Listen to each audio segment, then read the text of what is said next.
Good morning, LC people. Yeah, came on the MT. Waiting parts for that one. This one's come in. Carburetor problems. Clutch is slipping, so he's bought the bits for that. The TZR 250's come in. That's carburetor issues. Bob Minion. It was apparently down in his basement for 23 years. And the guy that bought it, I think it was earlier on this year, was telling me a bit of its backstory. He's only at Derby, the guy that owns it. Yeah. This one should have gone yesterday, but the guy couldn't get to me in time before I finished for the day.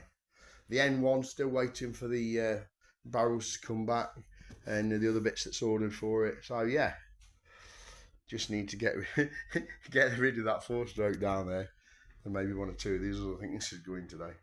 Free a bit more room up because, yeah. But the carb ones, this TZR and that one, they're not going to be long jobs. And I'll keep you posted. I'm off to the air-cooled rally at Derby in the next half hour. I've got to get some 2-stroke for my MT, fill it with juice. I've got parts to collect for that one, supplied by a good friend, collected by another friend that I'm going to meet at the air-cooled rally. So I've got my backpack for the bits for that. That's all I can tell you for now. I might do a video at the air-cooled rally, who knows? Thanks for watching, dilly dilly.